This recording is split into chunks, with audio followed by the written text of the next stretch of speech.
ಎಲ್ಲರಿಗೂ ನಮಸ್ಕಾರ. ಆಮ್, ಈ ಪುನಶ್ಚೇತನ ಕಾರ್ಯಕ್ರಮ ಏನ್ ಮಾಡಿದ್ವಿ ಇತ್ತೀಚೆಗೆ. ಅದಾದ್ಮೇಲೆ ಮತ್ತೆ ನಿಮ್ಗೆ ಈ ಪೂರ್ವ ಸಿದ್ಧತಾ ಸಭೆ ಏನಕ್ಕೆ ಮಾಡ್ತಿದ್ವಿ ಅನ್ನೋದ್ರ ಬಗ್ಗೆ ಕೆಲವರಿಗೆ ಒಂದು ಕಿರಿಕಿರಿ ಅನ್ಸ್ಬೋದು, ಅಥವಾ ಕೆಲವರಿಗೆ ಇದೇನಕ್ಕೆ ಮಾಡ್ತಿದೆ ಅಂತ ಸಂದೇಹ ಇರ್ಬೋದು. ಈಗ ನೀವು ಆಗ್ಲೇ ಎಲ್ಲ ಬ್ಲಾಕ್ ಹಂತದಲ್ಲಿ ಸೇರ್ಕೊಂಡು ಎಲ್ಲರೂ ಈಗ ಬೆಳಗ್ಗೆಯಿಂದ ಹಂಚ್ಕೊಂಡಿದ್ದಾರೆ. ಬಹುಶಃ ಒಂದು ಹೊಸ ಅನುಭವ ನಿಮ್ಗೆ. ಏನಂತಂದ್ರೆ ನಾವೆಲ್ಲ ಒಟ್ಟಿಗೆ ಬಂದ್ರೆ ನಮ್ಮ ಕಲಿಕೆ ಹೇಗ್ ಚೆನ್ನಾಗಾಗತ್ತೆ ಅನ್ನೋದು ನಿಮ್ಗೆ ಆಗ್ಲೇ ಒಂದು ಅನುಭವ ಆಗ್ತಾ ಇದೆ. ಈ ನಿಟ್ಟಿನಲ್ಲಿ ಶನಿವಾರ ನಡೆಯುವಂತ ಸಂಚಲನ ಸಭೆಗೆ ಮೊದಲನೇ ಸರಿ ಪೂರ್ವಸಿದ್ಧ ಸಭೆಯಲ್ಲಿ ಭಾಗವಹಿಸಿದ್ದೀರಿ. ಕೆಲವೊಂದು ಬ್ಲಾಕ್ಗಳು ಅದನ್ನ ನಾಳೆ ನಾಡದ್ದು ಅಥವಾ ಗುರುವಾರ ಶುಕ್ರವಾರ ಮಾಡ್ತಾ ಇದ್ದಾವೆ, ಕೆಲವೊಂದು ಅಲ್ಲಿನ ಸ್ಥಳೀಯ ಕಾರಣಗಳಿಂದಾಗಿ. ಹಾಗಾಗಿ ಈ ಒಂದು ಸಭೆಗೆ ಶುಭ ಆಶಯನ ಹೇಳಲಿ ಅಂತ ಹೇಳಿ ನಮ್ಮ ಡಯಟ್ ನ ಹಿರಿಯ ಉಪನ್ಯಾಸಕರಾದ ಮಮತಾ ಮಣಿಯವ್ರನ್ನ ಕೇಳ್ಕೊತೀನಿ. ಅವ್ರು ಮಾತಾಡಿದ ತಕ್ಷಣ ಕೇರಿಂಗ್ ವಿತ್ ಕಲರ್ನ ಸಂಪನ್ಮೂಲ ವ್ಯಕ್ತಿಗಳು ನಿಮ್ಮನ್ನ ಕುರಿತು ಉದ್ದೇಶಿಸಿ ಮಾತಾಡ್ತಾರೆ. ಎಲ್ಲರಿಗೂ ಮತ್ತೊಮ್ಮೆ ಸ್ವಾಗತನ ಬಯಸಿ ಮಮತಾ ಮಣಿ ಮೇಡಮ್ ಅವ್ರನ್ನ ನಿಮ್ಮನ್ನ ಕುರಿತು ಮಾತಾಡ್ಬೇಕು ಅಂತ ಕೇಳ್ಕೊತೀನಿ. ಎಲ್ರಿಗೂ ನಮಸ್ಕಾರ. ಈ ದಿನದ ಈ ಸಭೆಯಲ್ಲಿ ಹಾಜರಿರ್ತಕ್ಕಂತಹ ನಮ್ಮ ಕೇರಿಂಗ್ ವಿತ್ ಕಲರ್ಸ್ ನ ಡಾಕ್ಟರ್ ಪ್ರಸನ್ನ ಸರ್ ಅವರೇ, ಹಾಗೂ ನಮ್ಮ ಕೇರಿಂಗ್ ವಿತ್ ಕಲರ್ಸ್ ನ ಎಲ್ಲ ಸ್ನೇಹಿತರೆ ಮತ್ತು ಈ ಎಲ್ಲ 10 ತಾಲೂಕಿನ ಸುಗಮಕಾರ ಶಿಕ್ಷಕ ಬಂಧು ಮಿತ್ರರೇ, ಇವತ್ತು ನಿಮ್ಗೆ ಸರ್ ಆಗ್ಲೇ ಹೇಳ್ದಾಗೆ ನಾವು ಈಗಾಗ್ಲೇ ಒಂದು ಪುನಶ್ಚೇತನ ಕಾರ್ಯಾಗಾರವನ್ನ ಎಲ್ಲ 10 ತಾಲೂಕಿನ ಶಿಕ್ಷಕ ಸುಗಮಕಾರರಿಗೆ ಆಯಾ ಏನು ಬ್ಲಾಕ್ ನಲ್ಲಿ ನಾವು ತರಬೇತಿಯನ್ನ ನೀಡಿದ್ದೇವೆ. ಅಂದ್ರೆ 10 ತಾಲೂಕಿನ ಶಿಕ್ಷಕರಿಗೆ ಏನೆಲ್ಲ ಈ ವರ್ಷದ ಕಾರ್ಯಕ್ರಮಗಳಿರುತ್ತೆ, ಅದರ ರೂಪುರೇಷೆಗಳು ಏನು ಅನ್ನೋದ್ ಬಗ್ಗೆ ನಾವು ಮಾಹಿತಿಯನ್ನ ಕೊಟ್ಟಿದ್ದೇವೆ. ನಮ್ಮ ರಾಜ್ಯ ಇಲಾಖೆಯ ಒಂದು ಆಶಯದಂತೆ ನಾವು ಒಂದು ಸಮಾಲೋಚನಾ ಸಭೆಯನ್ನ ಈ ವರ್ಷ ನಾವು 5 ಸಮಾಲೋಚನಾ ಸಭೆಗಳನ್ನ ಮಾಡ್ತಾ ಇರುವಂತದ್ದು. ಒಂದು ಮೊದಲನೇದಾಗಿ ಈ ತಿಂಗಳಲ್ಲಿ ಈಗ ಈ ಮುಂದಿನ ಶನಿವಾರ ಆಗ್ತಾ ಇದೆ. ಹಾಗೆ ನೆಕ್ಸ್ಟ್ ಸೆಪ್ಟೆಂಬರ್ ನಲ್ಲಿ, ಆ ನಂತರ ನವೆಂಬರ್, ಡಿಸೆಂಬರ್ ಮತ್ತೆ ಜಾನ್ವರಿಯಲ್ಲಿ ಒಟ್ಟು 5 ಸಮಾಲೋಚನಾ ಸಭೆಗಳು ನಡೀತಾ ಇದೆ. ಇದಕ್ಕೆ ಸಂಬಂಧಪಟ್ಟಂಗೆ ಏನೆಲ್ಲಾ ನಾವು ತಯಾರಿ ಮಾಡ್ಕೊಳ್ಬೇಕು ಅನ್ನೋದನ್ನ ನಿಮ್ಗೆ ಸವಿಸ್ತಾರವಾಗಿ ಈಗಾಗ್ಲೇ ಪುನಶ್ಚೇತನ ಕಾರ್ಯಾಗಾರದಲ್ಲಿ ನೀಡಲಾಗಿದೆ ಸ್ನೇಹಿತರೆ. ಆದಾಗ್ಯೂ ಇನ್ನ ಒಂದಷ್ಟು ನಿಮ್ಗೆ ಅನುಮಾನಗಳಿದೆ, ಮತ್ತೆ ಒಂದಷ್ಟು ಮಾಹಿತಿಗಳು ನಿಮ್ಗೆ ಬೇಕಾಗಿದೆ. ಹಾಗಾಗಿ ಇವತ್ತು ಈ ಒಂದು ವೆಬಿನಾರ್ ಸಭೆಯನ್ನ ಕರೆದಿದ್ದು, ಇದರಲ್ಲಿ ನಿಮ್ಗೆ ಬೇಕಾದಂತಹ ಮಾಹಿತಿಗಳನ್ನ ಮತ್ತೆ ನಿಮ್ ಇನ್ನೊಂದಷ್ಟು ಪುನಶ್ಚೇತನ ಮಾಡ್ಲಿಕ್ಕಾಗಿ ನಿಮ್ಗೆ ಎಲ್ರಿಗೂ ಇದೆಲ್ಲ ಯಾಕೆ ಬೇಕಾಗಿತ್ತು ಅಂತ ನೀವು ಅನ್ಕೊಂಡಿರ್ಬೋದೇನೋ. ಆದ್ರೂ ನಾವು ನಿಮ್ಮನ್ನ ಸ್ಟ್ರೆಂಥನ್ ಮಾಡ್ಬೇಕಾಗಿದೆ. ನಮ್ಗೆ ಒಂದು ಖುಷಿ ವಿಚಾರ ಏನಂತ ಹೇಳಿದ್ರೆ, ಈ ಬಾರಿ ನಾವು ಸುಮಾರು 624 ಶಿಕ್ಷಕರನ್ನ, ಮೆಂಟರ್ ಶಿಕ್ಷಕರನ್ನ ನಾವು ಈ ಸಲ ತೆಗೆದುಕೊಂಡು ತಮ್ಮೆಲ್ರಿಗೂ ನಾವು ನಿಮ್ಗೆ ನೀವು ಮುಂದಿನ ಹಂತದಲ್ಲಿ ಶಿಕ್ಷಕರಿಗೆ ಸುಗಮಕಾರಿಕೆಯನ್ನ ಮಾಡ್ಲಿಕ್ಕೆ ಏನೆಲ್ಲಾ ಸಹಕಾರವನ್ನ ಕೊಡಬಹುದು ಅದನ್ನೆಲ್ಲ ನಾವು ಪ್ರಯತ್ನವನ್ನ ಮಾಡ್ತಾ ಇರುವಂತದ್ದು. ಈ ನಿಟ್ಟಿನಲ್ಲಿ ಮತ್ತೆ ಇನ್ನೊಂದು ಬಹಳ ಒಂದು ಖುಷಿಯ ವಿಚಾರ ಏನಪ್ಪಾ ಅಂತ ಹೇಳಿದ್ರೆ, ನಮ್ಗೆ ರಾಜ್ಯ ಹಂತದಲ್ಲಿ ಈ ವರ್ಷ 1.0 ನಲ್ಲಿ ಇರುವಂತದ್ದು ಈ ಕಾರ್ಯಕ್ರಮ. ಆದ್ರೆ ಇದು 3 ವರ್ಷಗಳಿಂದ ನಮ್ಮಲ್ಲಿ ನಿರಂತರವಾಗಿ ನಮ್ಮ NGO ಸಂಸ್ಥೆಗಳ ಸಹಕಾರದಿಂದ, CWC ಒಂದು ಸಹಕಾರದಿಂದ 3 ವರ್ಷಗಳು 3.0 ನಮ್ಮಲ್ಲಿ. ಹಾಗಾಗಿ ನಾವು ಬಹಳಷ್ಟು ನಿರೀಕ್ಷೆಯನ್ನ ಇಟ್ಕೊಂಡು ನಮ್ಮ ಜಿಲ್ಲೆಯ ಬಗ್ಗೆ ನಮ್ಮ ರಾಜ್ಯ ಹಂತದಲ್ಲಿ ಬಹಳಷ್ಟು ನಿರೀಕ್ಷೆಯನ್ನ ಇಟ್ಕೊಂಡಿದ್ದಾರೆ. ಯಾಕೆಂದ್ರೆ ಈ ಒಂದು ಕಾರ್ಯಕ್ರಮವನ್ನ ನಮ್ಮ ತುಮಕೂರು ಮಾದರಿಯಲ್ಲಿ ಇಡೀ ರಾಜ್ಯದಾದ್ಯಂತ ಮಾಡ್ಲಿಕ್ಕೆ ಹೊರಟಿರುವಂತದ್ದು. ತಮ್ಗೆಲ್ರಿಗೂ ಈ ಮಾಹಿತಿಯನ್ನ ಈಗಾಗ್ಲೇ ತಿಳಿಸಿದ್ದಾರೆ. ಹಾಗಾಗಿ ನಮ್ಮ ಜಿಲ್ಲೆಯ ಬಗ್ಗೆ ಒಂದು ವಿಶೇಷವಾದಂತಹ ಒಂದು ಏನು ಅವರ ಒಂದು ಪರ್ಸ್ಪೆಕ್ಟಿವ್ ಬೇರೆ ತರನೇ ಇರುತ್ತೆ. ಇಲ್ಲಿ ಎಲ್ಲಾ ರೀತಿಯಲ್ಲಿ ತುಂಬಾ ಚೆನ್ನಾಗಿ ಈ ಕಾರ್ಯಕ್ರಮಗಳೆಲ್ಲ ನಡೀತಾ ಇದೆ ಅಂತ. ಫಾರ್ ಎಕ್ಸಾಂಪಲ್, ಇದು ಸಮಾಲೋಚನಾ ಸಭೆ ಜೊತೆಗೆ ಪ್ರಗತಿ ಪರಿಶೀಲನಾ ಸಭೆ ಇರ್ಬೋದು, ಮತ್ತೆ ಹಾಗೇನೆ FLN ಗೆ ಸಂಬಂಧಪಟ್ಟ ಹಾಗೆ ಮತ್ತೆ ಶಾಲಾ ಬೆಂಬಲ ವ್ಯವಸ್ಥೆ ಇದೆಲ್ಲ ಆಗ್ತಿದೆ. ಆದ್ರೆ ಇದ್ರ ಜೊತೆಗೆ ಈ ವರ್ಷದಲ್ಲಿ ನಾವು ಇನ್ನೂ ನಾವೀನ್ಯಯುತ ಚಟುವಟಿಕೆಗಳ ಮೂಲಕ ನಾವು ಈ ಸಮಾಲೋಚನಾ ಸಭೆಯನ್ನ ಇನ್ನೂ ಉತ್ತಮವಾಗಿ ಮಾಡ್ಬೇಕು ಅಂತ ಹೇಳಿ ಈ ನಿಟ್ಟಿನಲ್ಲಿ ಈ ವರ್ಷ ಅನುಭವಾತ್ಮಕ ಕಲಿಕೆಗೆ ಹೆಚ್ಚಿನ ಆದ್ಯತೆಯನ್ನ ನೀಡಿರುವಂತದ್ದು, ETL ಗೆ ಹೆಚ್ಚಿನ ಆದ್ಯತೆಯನ್ನ ನೀಡಿರುವಂತದ್ದು. ಹಾಗಾಗಿ ಇದಕ್ಕೆ ಸಂಬಂಧಪಟ್ಟಂಗೆ ಇನ್ನೇನೆಲ್ಲ ಈ ತಯಾರಿ ಮಾಡ್ಕೊಳ್ಳಿಕ್ಕೆ ನೀವು, ಯಾಕೆಂದ್ರೆ ನಾಡಿದ್ದೇನೆ ಪ್ರಥಮ ಬಾರಿಗೆ ನೀವು ಈ ವರ್ಷದಲ್ಲಿ 2024-25ನೇ ಸಾಲಿನಲ್ಲಿ ಈ ಒಂದು ಸಮಾಲೋಚನಾ ಸಭೆಯಲ್ಲಿ ತಾವು ಭಾಗವಹಿಸಿ ಸುಗಮಕಾರಿಕೆಯನ್ನ ಮಾಡ್ತಾ ಇದ್ದೀರಾ.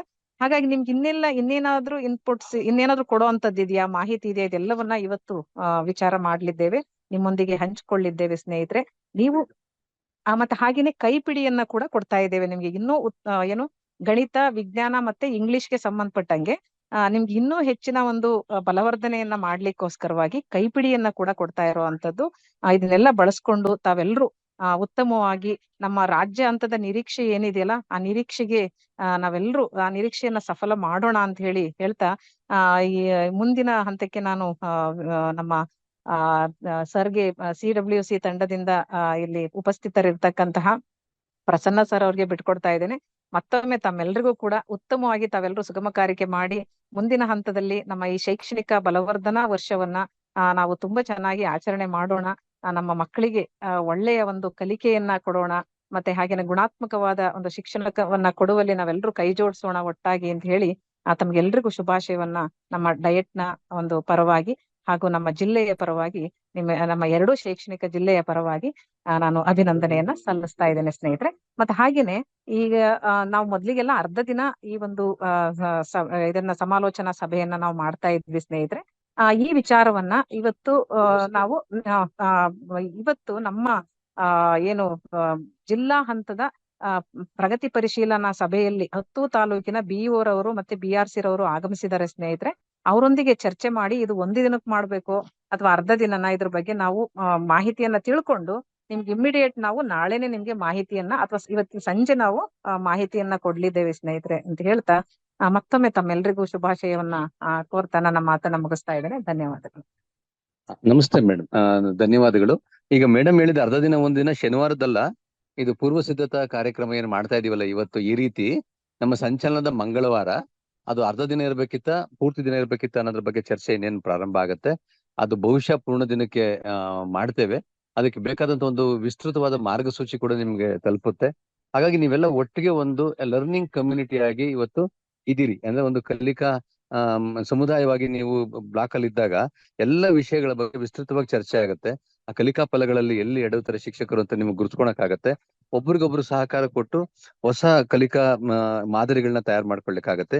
ಹಾಗಾಗಿ ಈ ಪಯಣದಲ್ಲಿ ನಮ್ಮೊಂದಿಗೆ ಈಗಾಗಲೇ ನಿರಂತರವಾಗಿರ್ತಕ್ಕಂಥ ಸುಗಮಕಾರರಿಗೂ, ಅರ್ಧದಲ್ಲಿ ಆಯ್ತು ನನಗೆ ಬೇರೆ ಜವಾಬ್ದಾರಿ ಇದೆ ಅಂತ ಪಕ್ಕಕ್ಕೆ ಹೋದಂತವ್ರಿಗೂ, ಅಥವಾ ಹೊಸ ಜವಾಬ್ದಾರಿ ಹೊತ್ಕೊಂಡೋಗಿ ಬಂದಿರತಕ್ಕಂಥ GPT ಶಿಕ್ಷಕರಿಗೂ ಎಲ್ಲರಿಗೂ ಮತ್ತೊಮ್ಮೆ ಸ್ವಾಗತನ ಬಯಸ್ತಾ ನಮ್ಮ ಮಾತಿಗೆ ವಿರಾಮ ಕೊಡ್ತೇವೆ. ನನ್ನ CWC ತಂಡದ ಇತರ ಸಂಪನ್ಮೂಲ ವ್ಯಕ್ತಿಗಳು ನಮ್ಮ ಮಾತನ್ನು ಮುಂದುವರಿಸಬೇಕು ಅಂತ ಕೇಳ್ಕೊತೀನಿ. ನಮಸ್ಕಾರ. Thank you Prasanna sir. Thank you ಮಮತಮ್ಮನಿ ಮೇಡಮ್. ಎಲ್ಲರಿಗೂ ನಮಸ್ಕಾರ. ಸೊ ಇವತ್ತು ನಾವು ಟೀಚರ್ ಮೆಂಟರ್ಸ್ ಎಲ್ಲ ಬಂದು BRC ಸೆಂಟರ್ನಲ್ಲಿ ಆಲ್ರೆಡಿ ಬೆಳಗ್ಗಿಂದ ತಮ್ಮ ತಯಾರಿಗಳನ್ನು ಶುರು ಮಾಡ್ಕೊಂಡಿದ್ದೀರಿ. ಸೊ ಈಗ ಲಾಸ್ಟ್ ಮೂಮೆಂಟಲ್ಲಿ ಏನಾದರೂ ಪಾಯಿಂಟ್ಸ್ ಬಿಟ್ಟು ಹೋಯ್ತಾ ಅಥವಾ ಏನಾದರೂ ಎಕ್ಸ್ಟ್ರಾ ಮಾಡಬೇಕಾ ಅಂತ ಏನಾದರೂ ಚೆಕ್ ಲಿಸ್ಟ್ ಥರ ಈ ಸೆಷನನ್ನು ನೀವು ಕನ್ಸಿಡರ್ ಮಾಡಿ ಆದಷ್ಟು ಬ್ರೀಫ್ ಆಗಿ ನಾವು ಇದನ್ನು ಇಡ್ಲಿಕ್ಕೆ ನಾನು ಪ್ರಯತ್ನ ಮಾಡ್ತೇನೆ. ಇಲ್ಲಿ ಇವತ್ತು ನಾವು 4 ಮುಖ್ಯ ಅಂಶಗಳ ಬಗ್ಗೆ ನಾವು ಇವತ್ತು ಚರ್ಚೆ ಮಾಡೋಣ, ಬ್ರೀಫ್ ಆಗಿ ಚರ್ಚೆ ಮಾಡೋಣ. ಮೊದಲನೇದಾಗಿ ಸಂಚಲನ ಕೈಪಿಡಿ. ನೀವು ಆಲ್ರೆಡಿ ಈಗಾಗಲೇ ನಿಮ್ಮ ಹತ್ರ ಇದೆ ಸಂಚಲನ ಕೈಪಿಡಿ. ಅದರಲ್ಲಿ ಏನೇನು ಅಂಶ ಯಾವುದಕ್ಕೆ ನಾವು ಹಾಕಿ ಅದರಲ್ಲಿ ಇಟ್ಟಿದ್ದೇವೆ ಅಂತ ಹೇಳಿ ಒಂದು ಬ್ರೀಫ್ ಆಗಿ ನಾವು ಹೇಳ್ತೇವೆ. ಎರಡನೇದಾಗಿ ಸ್ಯಾಂಪಲ್ ಸಂಚಲನ ಅಜೆಂಡಾ. ಸಂಚಲನ ಕಾರ್ಯಕ್ರಮದಲ್ಲಿ ಏನು ಮಾಡ್ಬೋದು ಅಂತ ಹೇಳಿ ಒಂದು ಅಜೆಂಡಾ ತರ ಕೊಟ್ಟಿದ್ದೇವೆ. ನೀವು ಆಲ್ರೆಡಿ ಪ್ಲಾನ್ ಮಾಡ್ಕೊಂಡಿದ್ರೆ ಇನ್ನು ಒಳ್ಳೇದು, ಅಥವಾ ಪ್ಲಾನ್ ಮಾಡಬೇಕಾಗಿದೆ ಅಂತ ಹೇಳಿದ್ರೆ ಈ ಮಾಡೆಲ್ ಅನ್ನು ನೀವು ಯೂಸ್ ಮಾಡ್ಕೊಬಹುದು. ಮೂರನೇದಾಗಿ ರಾಷ್ಟ್ರೀಯ ಸಾಧನಾ ಸಮೀಕ್ಷೆ ಅಥವಾ NAS ನ್ಯಾಷನಲ್ ಅಚೀವ್ಮೆಂಟ್ ಸರ್ವೆ ಬಗ್ಗೆ ಒಂದು ಸ್ವಲ್ಪ ಬ್ರೀಫ್ ಆಗಿ ಚರ್ಚೆ ಮಾಡೋಣ.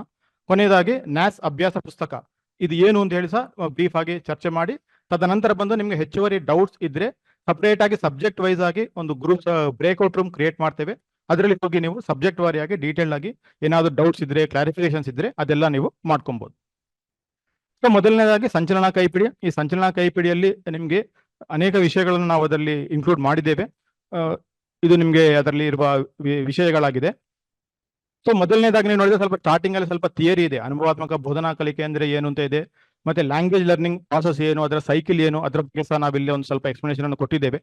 ಅದು ಯಾಕೆ ಅಂತ ಹೇಳಿದ್ರೆ ಈಗ ಹೊಸ ಶಿಕ್ಷಕರು ಯಾರಾದ್ರೂ ಬಂದಿದ್ರೆ ಜಾಯ್ನ್ ಆದವರಿಗೆ ಅನುಭವಾತ್ಮಕ ಕಲಿಕೆ ಏನು ಅಂತ ಸ್ವಲ್ಪ ವಿವರಣೆ ಮಾಡಬೇಕು ಅಂತ ಹೇಳಿದ್ರೆ ಟೀಚರ್ ಮೆಂಟರ್ಗೆ ಸಹ ಒಂದು ರಿಫ್ರೆಶರ್ ತರ, ಒಂದು ರಿವಿಷನ್ ತರ ಒಂದು ಯೂಸ್ ಆಗಲಿ ಅಂತ ಹೇಳಿ ಆ ಉದ್ದೇಶಕ್ಕಾಗಿ ಈ ಅಂಶಗಳನ್ನು ನಾವಿಲ್ಲಿ ಜೋಡಣೆ ಮಾಡಿದ್ದೇವೆ. ಮತ್ತೆ 21ನೇ ಶತಮಾನಗಳೊಂದು NEP ಅಲ್ಲಿ ತುಂಬಾ ಒತ್ತು ಕೊಡ್ತಾ ಇದ್ದಾರೆ, ಹಾಗೂ ಎಲ್ಲರೂ ಬಂದು ಇದರ ಬಗ್ಗೆ ತುಂಬಾ ಫೋಕಸ್ ಮಾಡ್ತಾ ಇದ್ದಾರೆ. ಅದು ಯಾಕೆ ಮಾಡ್ತಾ ಇದ್ದೇವೆ ಅಂತ ಹೇಳಿ ಒಂದು ಬ್ರೀಫ್ ಆಗಿ ಅದನ್ನು ಸಹ ಇಲ್ಲಿ ಒಂದು ನೀಡಲಾಗಿದೆ. ನೆಕ್ಸ್ಟ್ ಬಂದು ಅನುಭವಾತ್ಮಕ ಬೋಧನಾ ಕಲಿಕೆಗೆ ಸಂಪನ್ಮೂಲಗಳು ಯಾವುದನ್ನೆಲ್ಲ ಬಳಸಬಹುದು ಅಂತ. ಟೆಕ್ಸ್ಟ್ ಬುಕ್ ಸಹ ಒಂದು ಅದಕ್ಕೆ ಸಾಧನೆಯೇ ಆಗಿದೆ, ಬಟ್ ಅದನ್ನು ಬಿಟ್ಟು ಬೇರೆ ಯಾವುದನ್ನೆಲ್ಲ ನಾವು ಬಳಸಬಹುದು ಅಂತ ಹೇಳಿ ಇಲ್ಲಿ ಸ್ವಲ್ಪ ಬ್ರೀಫ್ ಆಗಿ ಕೊಟ್ಟಿದ್ದೇವೆ. ಸೊ ಮೊದಲನೇದಾಗಿ ಅದಕ್ಕೆ ಕಲಿಕಾ ಫಲಗಳನ್ನು ಯೂಸ್ ಮಾಡಬಹುದು, ಅಥವಾ ಯೋಜನೆ ಆಧಾರಿತ ಕಲಿಕೆ ಮಾಡ್ಯೂಲ್ಸ್ ಅನ್ನು ಯೂಸ್ ಮಾಡಬಹುದು, ಅಥವಾ ಅಭ್ಯಾಸ ಹಾಳೆಗಳನ್ನು ಸಹ ನಾವು ಬಳಸಬಹುದು. ಅಭ್ಯಾಸ ಹಾಳೆಗಳು ಅಂತ ಹೇಳಿದ್ರೆ ಅದರಲ್ಲಿ ವಿವಿಧ ರೀತಿಯ ಪ್ರಶ್ನೆಗಳು ಇರುತ್ತವೆ.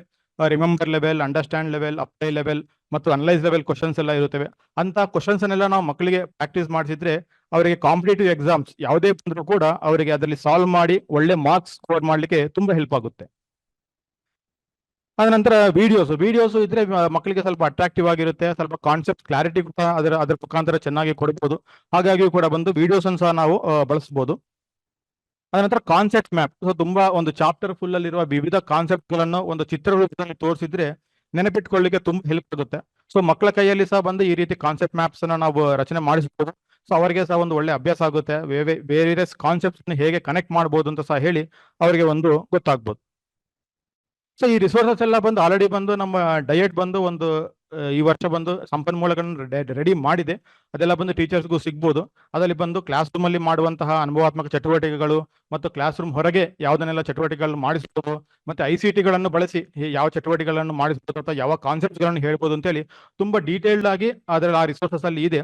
ಅದನ್ನು ಸಹ ನೀವು ಸಂಚಲನಾ ಕೇಂದ್ರದಲ್ಲಿ ಚರ್ಚೆ ಮಾಡ್ಬೋದು ಅಥವಾ ಅದನ್ನು ಸಹ ನೀವು ಒಳ್ಳೆ ರೀತಿಯಲ್ಲಿ ಬಳಸಿ ಮಕ್ಕಳಿಗೆ ಒಳ್ಳೆ ಚಟುವಟಿಕೆಗಳನ್ನು ಮಾಡಿಸ್ಬೋದು. ಅದನ್ನು ಬಿಟ್ಟು ಇನ್ನೂ ನಿಮಗೆ ರಿಸೋರ್ಸಸ್ ಬೇಕು ಅಂತ ಹೇಳಿದ್ರೆ ನಮ್ಮ ಟೀಚೋಪಿಯಾ ಆಪ್ ನಲ್ಲಿ ಸಹ ಬಂದು ಈ ಲೆಸನ್ ಪ್ಲಾನ್ಸ್ ಇದೆ, ಯೋಜನೆ ಆಧಾರಿತ ಕಲಿಕಾ ಚಟುವಟಿಕೆಗಳಿದೆ, ಅದೇ ರೀತಿಯಲ್ಲಿ ಅಭ್ಯಾಸ ಹಾಳೆಗಳು ಕೂಡ ಇದಾವೆ, ಮತ್ತೆ ಕಾನ್ಸೆಪ್ಟ್ ಮ್ಯಾಪ್ಸ್ ಇದಾವೆ, ಮತ್ತೆ ಎಕ್ಸ್ಪ್ಲನರ್ ವಿಡಿಯೋಸ್ ಕೂಡ ಬಂದು ಅದರಲ್ಲಿ ಇದೆ. ಸೊ ಎಲ್ಲಾನು ಬಂದು ಒಂದೇ ಕಡೆ ನಿಮಗೆ ಸಿಗುತ್ತವೆ. ನಾವು ಎಲ್ಲೆಲ್ಲಿ ನಾವು QR ಕೋಡ್ ಅನ್ನು ಹಾಕಿದ್ದೇವೆ ಅದನ್ನೆಲ್ಲ ಸ್ಕ್ಯಾನ್ ಮಾಡಿದ್ರೆ ನಿಮ್ಗೆ ಟೀಚೋಪಿಯಾ ಆಪ್ ನಲ್ಲಿರುವ ರಿಸೋರ್ಸಸ್ಗೆ ಅದು ಡೈರೆಕ್ಟ್ ಆಗಿ ನಿಮ್ಗೆ ತಗೊಂಡು ಹೋಗುತ್ತೆ. ಸೊ ಇದ ನಂತರ ಬಂದು ನಾಳೆ ಮುಂದೆ ಶನಿವಾರ ಬರುವ ಸಂಚಲನದಲ್ಲಿ ಏನೆಲ್ಲ ನೀವು ಮಾಡಿಸ್ಬೋದು, ಒಂದು 3 hours ಅಥವಾ ನಿಮ್ಗೆ ಟೈಮ್ ಎಷ್ಟು ಸಿಗುತ್ತೋ ಅದನ್ನು ಹೇಗೆ ನಾವು ಯುಟಿಲೈಸ್ ಮಾಡ್ಕೊಬಹುದು ಅಂತ ಹೇಳಿ ಒಂದು ಚಿಕ್ಕ ಮಾಡೆಲ್ ಅಜೆಂಡಾ ತರ ನಾವು ಕೊಟ್ಟಿದ್ದೇವೆ. ಸೊ ಸ್ಟಾರ್ಟಿಂಗ್ ಅಲ್ಲಿ ಬಂದ ಟೀಚರ್ಸ್ನೆಲ್ಲ ಒಂದು ನೀಟಾಗಿ ಒಂದು ವೆಲ್ಕಮ್ ಮಾಡ್ಬೋದು. ಅದ ನಂತರ ಒಂದು ಐಸ್ ಬ್ರೇಕರ್ ಆಕ್ಟಿವಿಟಿ ಒಂದು ಮಾಡಿಸ್ಬೋದು, ಅದಕ್ಕೊಂದು 15 minutes ಟೈಮ್ ಕೊಡಬಹುದು. ಮತ್ತೆ ಇನ್ನೊಂದು ಮುಖ್ಯವಾಗಿ ಪ್ರೀ ಕ್ವಿಜ್ ಅಂತ ಒಂದು ರೋಲ್ ಔಟ್ ಮಾಡ್ತಾ ಇದ್ದೇವೆ. ಪ್ರೀ ಕ್ವಿಜ್ ಬಂದು ಇದೊಂದು ಟೀಚರ್ಸ್ಗೆ ಪರೀಕ್ಷೆ ಅಂತ ನಾವು ಅದು ತಗೊಂಡ್ಬಾರ್ದು. ಮುಖ್ಯ ಉದ್ದೇಶ ಏನು ಅಂತ ಹೇಳಿದ್ರೆ, ಈಗ ನಾವು ಒಂದು ರಿವಿಷನ್ ಒಂದು ಪ್ರಾಕ್ಟೀಸ್ ಮಾಡ್ತಾ ಇರ್ಬೇಕಾದ್ರೆ ನಮ್ಗೆ ಕೆಲವು ಡೌಟ್ಸ್ ಬರ್ತಾ ಇರುತ್ತೆ. ಸೊ ಇದು ಈ ರೀತಿ ಸಹ ಮಾಡ್ಬೋದಾ ಅಥವಾ ಬೇರೆ ಮೆಥಡ್ ಏನಾದ್ರು ಇದೆಯಾ ಅಂತ ಹೇಳಿ ಟೀಚರ್ಸ್ಗೆ ಒಂದು ಥಿಂಕಿಂಗ್ ಪ್ರಾಸೆಸ್ ಸ್ಟಾರ್ಟ್ ಆಗ್ಲಿ ಅಂತ ಹೇಳಿ ಆ ಉದ್ದೇಶಕ್ಕಾಗಿ ಪ್ರೀ ಕ್ವಿಜ್ ಕೊಟ್ಟಿದ್ದು. ಸೊ ಟೀಚರ್ಸ್ನೆಲ್ಲರೂ ಬಂದು ನೀವೊಂದು ಮೋಟಿವೇಟ್ ಮಾಡಿದ್ರೆ ಅವರೆಲ್ಲ ಪ್ರೀ ಕ್ವಿಜ್ ಒಂದು ಆನ್ಸರ್ ಮಾಡಿದ್ರೆ, ಈ ಸ್ಟೆಪ್ ಅಲ್ಲಿ ಸ್ವಲ್ಪ ಡೌಟ್ ಇದೆ ಅಥವಾ ಈ ಸ್ಟೆಪ್ ಬೇರೆ ರೀತಿ ಸಹ ಮಾಡ್ಬೋದಾ ಅಂತ ಹೇಳಿ ಚರ್ಚೆಗೆ ಒಳ್ಳೆ ಅವಕಾಶ ಬರ್ಲಿಕ್ಕೆ ಸಾಧ್ಯತೆ ಇದೆ. ಆ ರೀತಿ ಅದಕ್ಕಾಗಿ ನಾವು ಪ್ರೀ ಕ್ವಿಜ್ ಅನ್ನು ಕೊಟ್ಟಿದ್ದೇವೆ. ಸೊ ಸಂಚಲನಾ ಕೇಂದ್ರದಲ್ಲಿ ಪ್ರೀ ಕ್ವಿಜ್ ಯಾರು ಆನ್ಸರ್ ಮಾಡಿದ್ದಾರೆ, ಯಾವ್ದಾದ್ರು ಡಿಫಿಕಲ್ಟ್ ಕ್ವಶನ್ಸ್ ಇತ್ತಾ ಅಂತ ಹೇಳಿ ಒಂದು 15 minutes ಒಂದು ಚರ್ಚೆ ನಡೆಸಬಹುದು.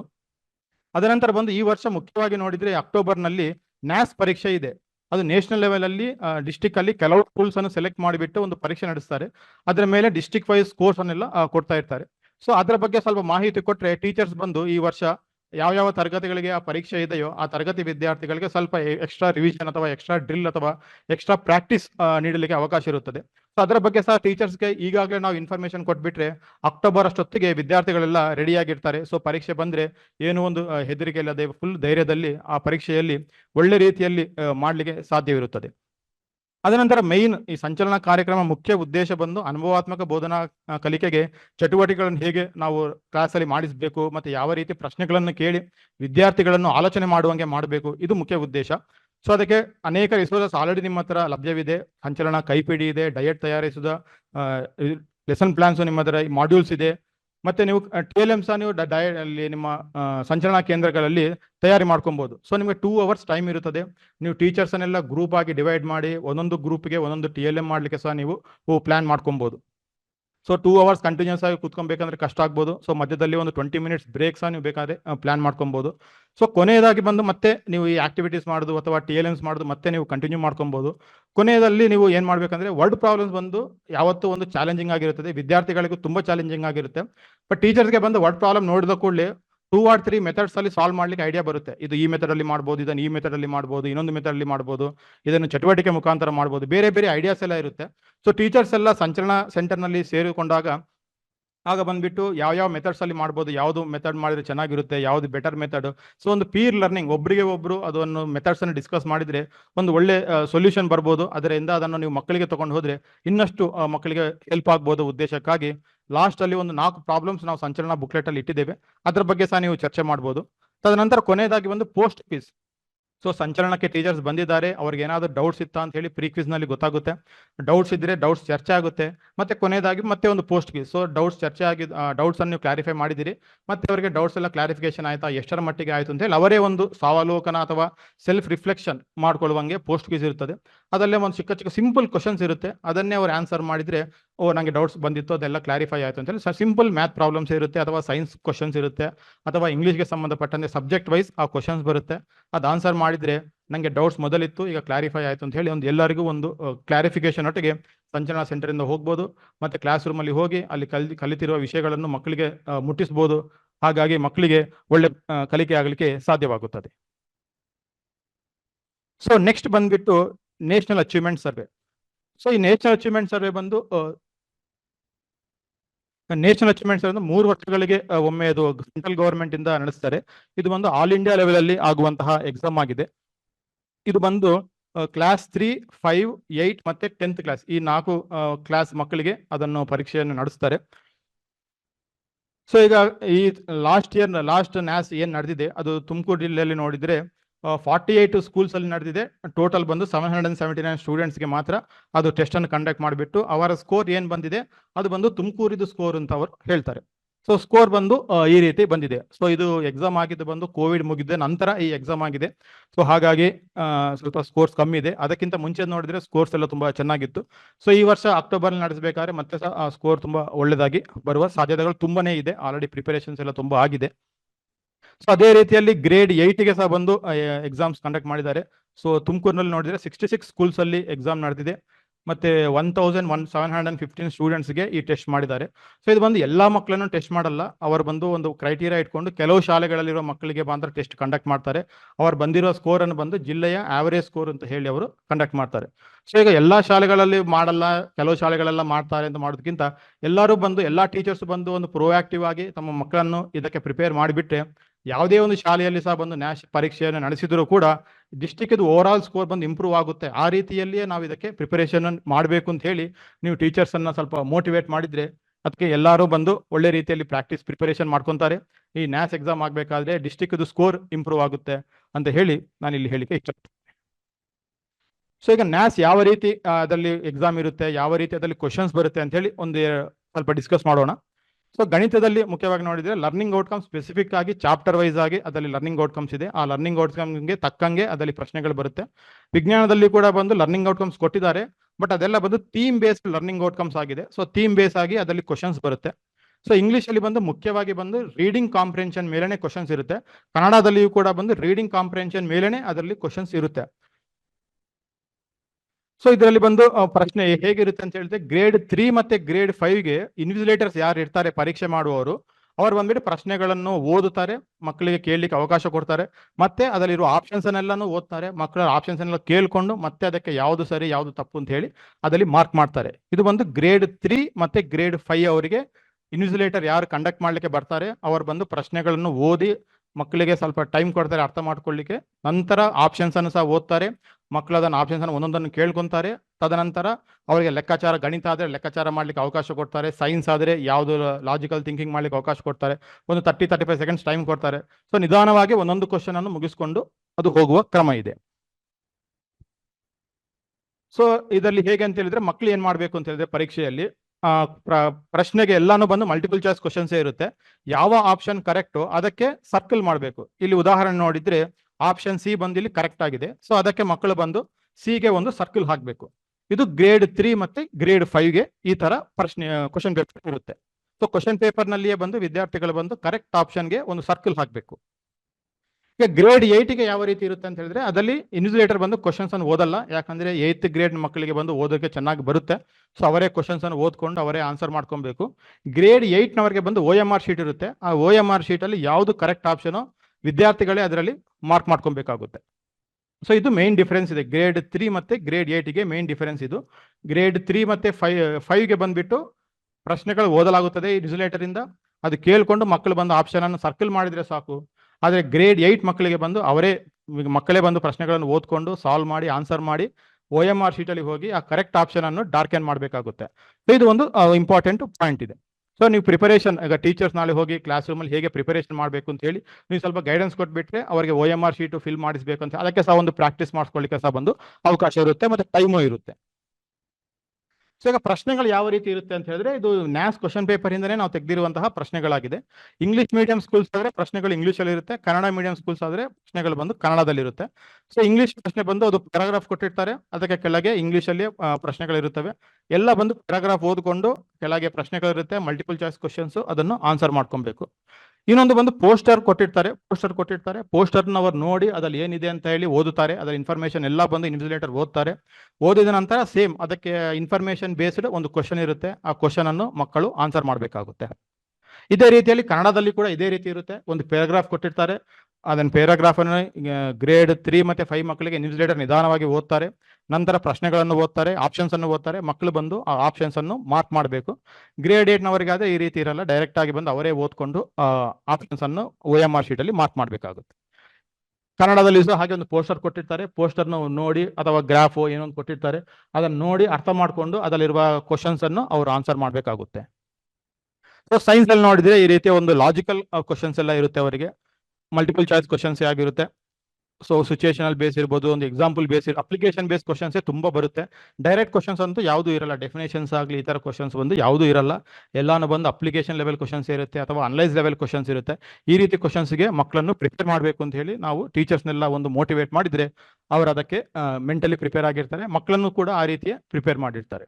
ಗಣಿತದಲ್ಲಿ ನೋಡಿದ್ರೆ ಅವರಿಗೆ ಪದರೂಪದ ಸಮಸ್ಯೆಗಳೇ ಬರುತ್ತೆ ಅಥವಾ ವಾಕ್ಯ ರೂಪದ ಸಮಸ್ಯೆಗಳೇ ಬರುತ್ತೆ. ಆ ಸಮಸ್ಯೆಗಳನ್ನ ಅರ್ಥ ಮಾಡಿಕೊಂಡು ಅವರು ಸಾಲ್ವ್ ಮಾಡಬೇಕಾಗುತ್ತೆ. ಯೂಶಲಿ ಬಂದು ಪ್ರಾಬ್ಲಮ್ಸ್ ಎಲ್ಲ ಬಂದು ಒಂದೇ ಸ್ಟೆಪ್ ಅಲ್ಲಿ ಸಾಲ್ವ್ ಮಾಡುವಂಥದ್ದು ಇರುತ್ತೆ, 2-3 ಸ್ಟೆಪ್ ಅಲ್ಲಿಯೂ ಸಾಲ್ವ್ ಮಾಡುವಂಥ ಪ್ರಶ್ನೆಗಳು ಇರುತ್ತೆ. ಸೊ ಈ ರೀತಿ ಅವರಿಗೆ ಬೇರೆ ಬೇರೆ ಕಾನ್ಸೆಪ್ಟ್ಸ್ ಮೇಲೆ ಅವರಿಗೆ ಈ ಪ್ರಶ್ನೆಗಳೆಲ್ಲ ಬರುತ್ತೆ. ಅದನ್ನೆಲ್ಲ ಅವರು ಸಾಲ್ವ್ ಮಾಡಿ ಆನ್ಸರ್ ಮಾಡಿದ್ರೆ ಅವರ ಸ್ಕೋರ್ ಬಂದು ಒಳ್ಳೆಯದಾಗಿ ತೆಗಿಲಿಕ್ಕೆ ಸಾಧ್ಯವಿರುತ್ತದೆ.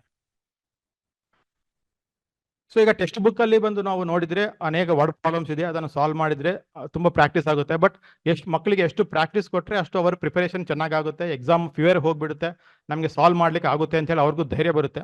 ಸೊ ಅದಕ್ಕಾಗಿ ಬಂದು CWC ಮತ್ತೆ ಡಯಟ್ ಇಬ್ರು ಸೇರ್ಕೊಂಡ್ಬಿಟ್ಟು ಒಂದು ವರ್ಕ್ ಬುಕ್ ಅನ್ನು ನಾವು ಮಾಡಿದ್ದೇವೆ. ಸೊ ಅದರಲ್ಲಿ ಬಂದು ಕನ್ನಡ ಮತ್ತೆ ಇಂಗ್ಲಿಷ್ಗೆ ಸೇರಿ ಒಂದು ಸಿಂಗಲ್ ವರ್ಕ್ ಬುಕ್ ಬಂದಿರುತ್ತೆ. ಗ್ರೇಡ್ 5ಗೆ ಒಂದು ವರ್ಕ್ ಬುಕ್ ಇದೆ, ಗ್ರೇಡ್ 8ಗೂ ಕೂಡ ಒಂದು ವರ್ಕ್ ಬುಕ್ ಇದೆ. ಆ ವರ್ಕ್ ಬುಕ್ ಅಲ್ಲಿ ಕನ್ನಡ ಒಂದು ಕ್ವಶನ್ ಇದೆ, ಮತ್ತೆ ನಂತರ ಬಂದು ಇಂಗ್ಲಿಷ್ ಇದ್ದು ಪ್ರಾಬ್ಲಮ್ಸ್ ಎಲ್ಲ ಬರುತ್ತೆ ಅಥವಾ ಇಂಗ್ಲಿಷ್ ಇದ್ದು ಕ್ವಶನ್ಸ್ ಎಲ್ಲ ನಮಗೆ ಅದರಲ್ಲಿ ಇರುತ್ತೆ. ಸೇಮ್ ನ್ಯಾಸ್ ಅಲ್ಲಿ ಯಾವ ರೀತಿಯ ಪ್ರಶ್ನೆಗಳು ಬರುತ್ತೋ ಅದೇ ರೀತಿಯ ಪ್ರಶ್ನೆಗಳನ್ನು ಇಲ್ಲಿ ನಾವು ಕ್ರಿಯೇಟ್ ಮಾಡಿದ್ದೇವೆ. ಸೊ ನೀವು ಅದನ್ನು ಮಕ್ಕಳಿಗೆ ಪ್ರಾಕ್ಟೀಸ್ ಮಾಡಿಸಿದ್ರೆ ಅವರಿಗೆ ನ್ಯಾಸ್ ಪರೀಕ್ಷೆಯಲ್ಲಿ ತುಂಬಾ ಸುಲಭವಾಗಿ ಅದನ್ನು ಸ್ಕೋರ್ ಮಾಡಲಿಕ್ಕೆ ಅವರಿಗೆ ಅವಕಾಶ ಇರುತ್ತೆ. ಸೊ ಸೇಮ್ ಅದೇ ರೀತಿಯಲ್ಲಿ ಒಂದು ಸಿಚುಯೇಷನ್ ಕೊಟ್ಟಿರ್ತಾರೆ, ಸಿಚುಯೇಷನ್ ನೋಡಿ ಅರ್ಥ ಮಾಡಿಕೊಂಡು ಆ ಪ್ರಶ್ನೆಗಳನ್ನು ನೀವು ಸಾಲ್ವ್ ಮಾಡಿಸಿದ್ರೆ ಒಳ್ಳೆ ಪ್ರಾಕ್ಟೀಸ್ ಆಗುತ್ತದೆ. ಅದೇ ರೀತಿಯಲ್ಲಿ ಇಂಗ್ಲಿಷ್ ಅಲ್ಲಿ ಕೂಡ ಬಂದು ಒಂದು ಸ್ಟೋರಿಯೋ ಒಂದು ಇಮೇಜ್ ಕೊಟ್ಬಿಟ್ಟು ಅದಕ್ಕೆ ತಕ್ಕಂಗೆ ಬೇರೆ ಬೇರೆ ರೀತಿಯ ಕ್ವಶನ್ಸ್ ಕೊಟ್ಟರೆ ಅವರಿಗೆ ಎಲ್ಲ ರೀತಿಯ ಕ್ವಶನ್ಸ್ಗೂ ರೆಡಿ ಮಾಡಲಿಕ್ಕೆ ವಿವಿಧ ರೀತಿಯ ಕ್ವಶನ್ಸ್ಗಳೆಲ್ಲ ಇರುತ್ತವೆ. ಮುಖ್ಯವಾಗಿ ಉದ್ದೇಶ ಏನು ಅಂತ ಹೇಳಿದ್ರೆ ಲ್ಯಾಂಗ್ವೇಜಸ್ ಅಲ್ಲಿ ಅವರಿಗೆ ಕಾಂಪ್ರಿಹೆನ್ಷನ್ ಸ್ಕಿಲ್ಸ್ ಬಂದು ನಾವು ಡೆವಲಪ್ ಮಾಡಲಿಕ್ಕೆ ನಾವು ಫೋಕಸ್ ಕೊಡಬೇಕಾಗುತ್ತೆ. ಅದು ಡೆವಲಪ್ ಆಯಿತು ಅಂತ ಹೇಳಿದ್ರೆ ಪ್ರಶ್ನೆಗಳ ಕೊಟ್ಟಿರೋ ಇನ್ಫಾರ್ಮೇಶನ್ ಓದ್ತಾರೆ, ಪ್ರಶ್ನೆಗಳನ್ನು ಓದಿ ಅವರಿಗೆ ಆನ್ಸರ್ ಮಾಡಲಿಕ್ಕೆ ತುಂಬಾ ಹೆಲ್ಪ್ ಆಗುತ್ತೆ. ಸೊ ನೆಕ್ಸ್ಟ್ ಬಂದು ಗಣಿತ ಮತ್ತು ವಿಜ್ಞಾನಕ್ಕೆ 2 ಸಬ್ಜೆಕ್ಟ್ಗೆ ಸೇರಿ ಒಂದು ಬುಕ್ ಅನ್ನು ಕ್ರಿಯೇಟ್ ಮಾಡಲಾಗಿದೆ. ಇಂಗ್ಲಿಷ್ ಮೀಡಿಯಂನವರಿಗೂ ಸಪರೇಟ್ ಪುಸ್ತಕ ಇದೆ, ಕನ್ನಡ ಮೀಡಿಯಂನವರಿಗೂ ಸಪರೇಟ್ ಪುಸ್ತಕ ಇದೆ. ಗ್ರೇಡ್ 5 ಒಂದು ಬುಕ್ ಬರುತ್ತೆ, ಗ್ರೇಡ್ 8ಗೂ ಕೂಡ ಬಂದು ಅವರ ಮೀಡಿಯಂ ವೈಸ್ ಆಗಿ ಯಾವ ಮೀಡಿಯಂ ಅಲ್ಲಿ ಇದ್ದಾರೆ ಅವರಿಗೆ ತಕ್ಕಂಗೆ ಆ ಪುಸ್ತಕವನ್ನು ನಾವು ಇಶ್ಯೂ ಮಾಡ್ತೇವೆ. ಸೊ ಇದರಲ್ಲಿ ಕೂಡ ಬಂದು ಗ್ರೇಡ್ ನಾವು ಮ್ಯಾಥ್ಸ್ ನೋಡಿದ್ರೆ ನಾವು ಮ್ಯಾಥ್ಸ್ ಅಲ್ಲಿ ಸಹ ಬಂದು ಎಲ್ಲ ವರ್ಡ್ ಪ್ರಾಬ್ಲಮ್ಸ್ ನ್ಯಾಸ್ ಲೆವೆಲ್ಗೆ ಯಾವ ರೀತಿ ಪ್ರಶ್ನೆಗಳು ಬರ್ಬೋದು. Model paper already existing papers ನಮಗೆ ಕೆಲವು ಲಭ್ಯವಿದೆ, ಅದಕ್ಕೆ ತಕ್ಕಂಗೆ ಆ ಲೆವೆಲ್ ಅಲ್ಲಿ ಕ್ವಶನ್ಸ್ ಇರುವಂಗೆ ಕ್ವಶನ್ಸ್ ಹಾಕಿದ್ದೇವೆ. 1-2 ಅದಕ್ಕಿಂತ ಸ್ವಲ್ಪ ಕಷ್ಟ ಕ್ವಶನ್ಸ್ ಹಾಕಿದ್ದೇವೆ. ಯಾಕಂತ ಹೇಳಿದ್ರೆ ಪ್ರಾಕ್ಟೀಸ್ ಟೈಮಲ್ಲಿ ಟಫ್ ಕ್ವಶನ್ ಸಾಲ್ವ್ ಮಾಡಿದ್ರೆ ಎಕ್ಸಾಮ್ ಅಲ್ಲಿ ಆ ಕ್ವಶನ್ಸ್ ಎಲ್ಲ ತುಂಬಾ ಈಸಿಯಾಗಿ ಕಾಣುತ್ತೆ. ಸೊ ಸಾಲ್ವ್ ಮಾಡ್ಲಿಕ್ಕೆ ಸಹ ಮಕ್ಕಳಿಗೆ ತುಂಬಾ ಹೆಲ್ಪ್ ಆಗುತ್ತೆ. ಅದೇ ರೀತಿಯಲ್ಲಿ ಸೈನ್ಸ್ ಅಲ್ಲಿ ಸಹ ಕೂಡ ಬಂದು ತುಂಬಾ ಒಳ್ಳೆ ಲಾಜಿಕಲ್ ಥಿಂಕಿಂಗ್, ಆ ಥಿಂಕಿಂಗ್ ಸ್ಕಿಲ್ಸ್ ಎಲ್ಲ ಡೆವಲಪ್ ಆಗಲಿಕ್ಕೆ ಒಳ್ಳೆ ಕ್ವಶನ್ಸ್ ಎಲ್ಲ ಕೊಟ್ಟಿದ್ದೇವೆ. ಅದನ್ನೆಲ್ಲ ನೀವು ಮಕ್ಕಳಿಗೆ ಪ್ರಾಕ್ಟೀಸ್ ಮಾಡಿಸಿ ಅಂತ ಹೇಳಿ ನೀವು ಟೀಚರ್ಸ್ಗೆ ಮೋಟಿವೇಟ್ ಮಾಡಿದ್ರೆ ಅವರು ಹೋಗಿ ಅವರ ವರ್ಕ್ ಸ್ಟಾರ್ಟ್ ಮಾಡ್ಕೊತಾರೆ. ಈ ಬುಕ್ ಇನ್ನು ನಿಮ್ಮ ಕೈಗೆ ಬಂದಿಲ್ಲ, ಇದು ಏನು ಹೇಳ್ತಾ ಇದ್ದಾರೆ ಅಂತ ನಿಮಗೆ ಡೌಟ್ ಬರ್ಬೋದು. ಈ ಒಂದು ವಾರದಲ್ಲಿ by the end of next week ಒಳಗೆ ನಿಮ್ಗೆ ಎಲ್ಲರಿಗೂ ಈ ಬುಕ್ಸ್ ನಿಮಗೆ ಮಕ್ಕಳಿಗೆ ಪ್ರತಿಯೊಂದು ವಿದ್ಯಾರ್ಥಿಗೂ ಕೂಡ ಒಂದು ಬುಕ್ ಬಂದು ಮುಟ್ಟುತ್ತೆ. ಸೊ ಅವರು ಬಂದು ನೀವು ಸ್ಟಾರ್ಟ್ ಮಾಡ್ಬೋದು. ಈ ಒಂದು ವಾರ ಟೈಮ್ ಕೂಡ ವೇಸ್ಟ್ ಆಗಬಾರ್ದು ಅಂತ ಹೇಳಿ ನಾವು ಕೆಲವು ಎಲ್ಬೋಸ್ಗೆ ಸಂಬಂಧಪಟ್ಟಂತೆ ಕೆಲವು ಕ್ವಶನ್ ಬ್ಯಾಂಕ್ ಅನ್ನು ನಾವು ನಿಮಗೆ ರಿಲೀಸ್ ಮಾಡ್ತೇವೆ. ವಾಟ್ಸ್ಆ್ಯಪ್ ಮುಖಾಂತರ ನಾವು ಎಲ್ಲ ಟೀಚರ್ ಮೆಂಟರ್ಗೂ ರಿಲೀಸ್ ಮಾಡ್ತೇವೆ. ನೀವು ನಿಮ್ಮ ಶಿಕ್ಷಕರಿಗೂ ಅದನ್ನು ನೀವು ಪಾಸ್ ಆನ್ ಮಾಡ್ಬೋದು. ಇನ್ನೊಂದು ಮುಖ್ಯ ಪಾಯಿಂಟ್ ಏನು ಅಂತ ಹೇಳಿದ್ರೆ ಪ್ರತಿ ಒಂದು ಕ್ವಶನ್ಗೂ ಬಂದು ಡೀಟೇಲ್ಡ್ ಸೊಲ್ಯೂಷನ್ ಆಲ್ರೆಡಿ ನಾವು ಮಾಡಿ ಇಟ್ಟಿದ್ದೇವೆ. ಸೊ ನಿಮಗೆ ಸಪೋರ್ಟ್ ಮಾಡಬೇಕು ಅಂತ ಹೇಳಿ ಪ್ರತಿಯೊಂದು ಕ್ವಶನ್ಗೂ ಈ ಬುಕ್ಲೆಟ್ ಅಲ್ಲಿ ಏನು ಕೊಟ್ಟಿದ್ದೇವೆ ಪ್ರತಿಯೊಂದಕ್ಕೂ ಡೀಟೇಲ್ಡ್ ಸೊಲ್ಯೂಷನ್ ಇದೆ. ಅದು ಟೀಚೋಪಿ ಆ್ಯಪ್ನಲ್ಲಿ ನಿಮಗೆ ಲಭ್ಯವಿರುತ್ತೆ. ನೀವು ಅಲ್ಲಿಂದ ನೀವು ಡೌನ್ಲೋಡ್ ಮಾಡ್ಕೊಬೋದು. ಡೌನ್ಲೋಡ್ ಮಾಡಿಕೊಂಡು ಮಕ್ಕಳಿಗೆ ನೀವು ಗೈಡೆನ್ಸ್ ಕೊಡ್ಬೋದು. ಗೈಡೆನ್ಸ್ ಕೊಟ್ಟರೆ ಮಕ್ಕಳು ಅದನ್ನು ಸಾಲ್ವ್ ಮಾಡ್ಕೊತಾರೆ. ಇನ್ನೊಂದು ಮುಖ್ಯ ಪಾಯಿಂಟ್ ನಾನು ಏನು ಹೇಳಬೇಕು ಅಂತ ಇಷ್ಟಪಡ್ತೇನೆ ಅಂತ ಹೇಳಿದ್ರೆ, ಈಗ ಗ್ರೇಡ್ 5 ಮಕ್ಕಳಿಗೆ LOS ಯಾವುದೆಲ್ಲ ಇರುತ್ತೆ ಅಂತ ಹೇಳಿ ಒಂದು ಡೌಟ್ ಬರ್ಬೋದು, ಅಥವಾ ಗ್ರೇಡ್ 8ಗೆ ಏನು LOS ಇರ್ಬೋದು ಅಂತ ಹೇಳಿ.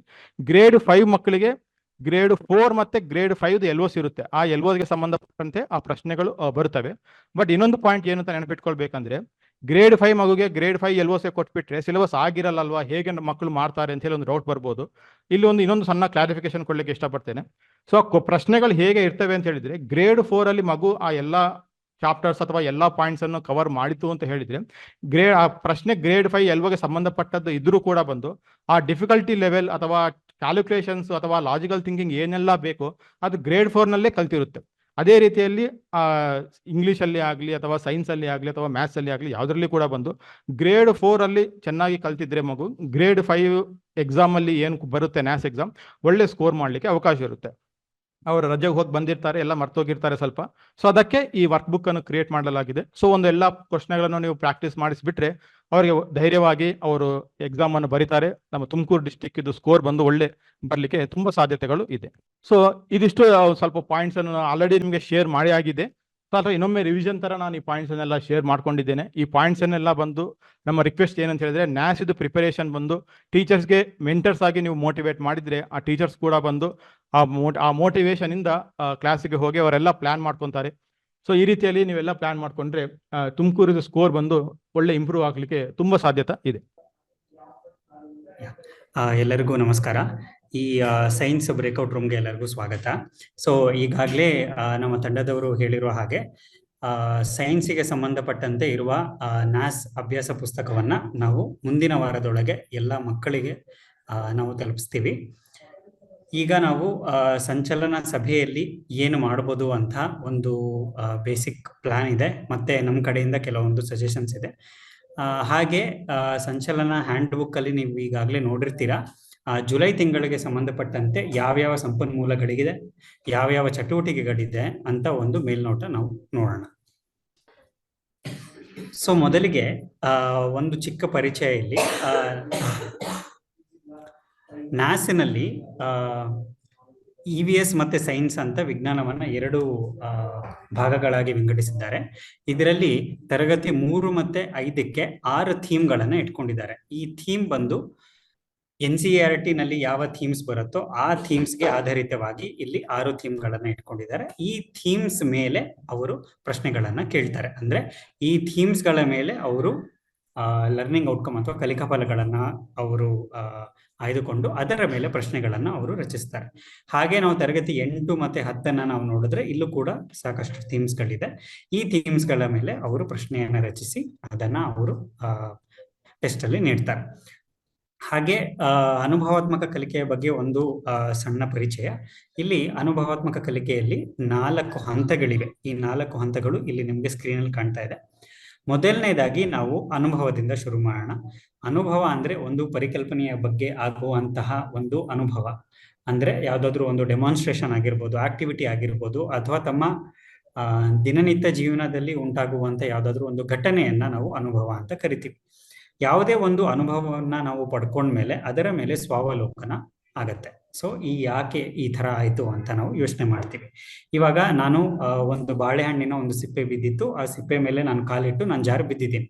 ಇದು ಒಂದು ಅನುಭವ ಅಂತ ಇಟ್ಕೊಂಡ್ರೆ, ಇವಾಗ ನಾನು ಬಿದ್ದಾದ್ಮೇಲೆ ನಾನು ಯಾಕೆ ಬಿದ್ದೆ, ಈ ಇದ್ರ ಸಿಪ್ಪೆಯಿಂದ ಏನಾಯ್ತು, ಹೇಗೆ ನನ್ನ ಕಾಲ್ ಜಾರ್ತು, ಸೊ ಇದನ್ನ ನಾನು ಸ್ವಾವಲೋಕನ ಅಥವಾ ನನಗೆ ನಾನೇ ಏನ್ ಪ್ರಶ್ನೆ ಕೇಳ್ಕೊತೀನಿ, ಇದು ಸ್ವಾವಲೋಕನ ಆಗತ್ತೆ.